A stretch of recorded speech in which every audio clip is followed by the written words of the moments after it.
Heto ang mga maiinit na balita na dapat niyong tutukan mula sa FM Radio at PRTV Newsroom. Ito ang FM Radio Newsbreak. FM Radio Newsbreak.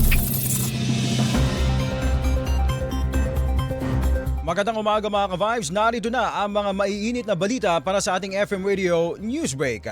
Inaprubahan sa ikatlo at huling pagbasa ng Kamara ang panukalang magbibigay ng kapangyarihan kay President Ferdinand Marcos Jr. na pansamantalang bawasan o suspindihin ang excise tax sa mga produktong petrolyo. Nakakuha ang panukala ng 247 na botong pabor, 3 tutol at walang abstensyon. Layunin nito na mabawasan ang epekto ng pagtaas ng presyo ng langis sa gitna ng tensyon sa Middle East na nakakaapekto sa pandaigdigang supply ng petrolyo. Sa ilalim ng panukala, maaaring gamitin ng Pangulo ang nasabing kapangyarihan kapag umabot na sa $80 kada bariles o presyo ng Dubai crude sa loob ng isang buwan o kapag may ideklarang national emergency na nagdudulot naman ng matinding pagtaas ng presyo ng langis. Samantala, may limitasyon naman ng hakbang dahil maaari lamang ipatupad ang pagbabawas o suspensyon ng buwis ng hanggang 6 na buwan maliban na lamang kung palawigin ito ng Kongreso. Samantala, inaasa makakatulong ang panukala upang mabawasan ang dagdag gastos ng mga mamamayan sa panahon naman ng pagmahal ng langis. FM Radio Newsbreak. FM Radio Newsbreak. Samantala sa iba pang mga balita, aprobado na sa House Committee on Ways and Means ang panukalang palawakin ang Pantawid Pamilyang Pilipino Program o 4Ps upang matulungan ang mga anak ng mga benepisyaryo na makapagpapatuloy sa kolehiyo o makakuha ng technical vocational courses. Pinangunahan ni House Majority Leader Ferdinand Alexander Sandro Marcos ang panukala na lalong magpapalakas sa suporta ng pamahalaan sa mahihirap na pamilya sa pamamagitan ng edukasyon. Sa ilalim naman ng proposal, itatatag ang 4P Support to Tertiary Education and Employment Program na magbibigay ng tulong sa matrikula at iba pang gastusin ng pag-aaral ng mga benepisyaryo kabilang na sa mga pribadong paaralan.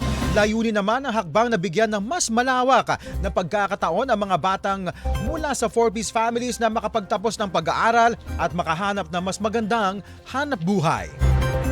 FM Radio Newsbreak. FM Radio Newsbreak.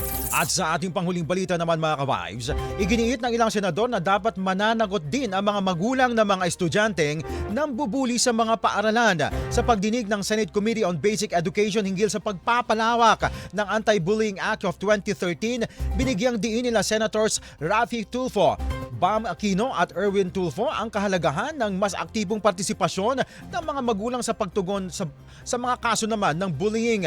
Iminungkahi ni Senador Raffy Tulfo na bigyan ng pagsasanay hindi lamang ang mga guro kundi pati ang mga magulang upang matukoy ang mga babala ng bullying at malaman kung kailan dapat makialam, kabilang ang online training para sa mga magulang naman na OFWs.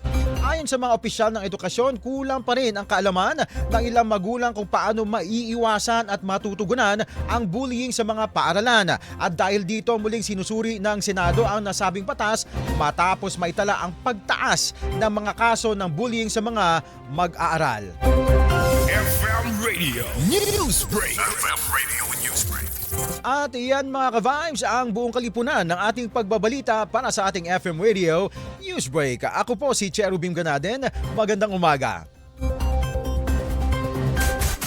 Inyong narinig ang FM Radio Newsbreak dito sa FM Radio, Favorite Music Radio.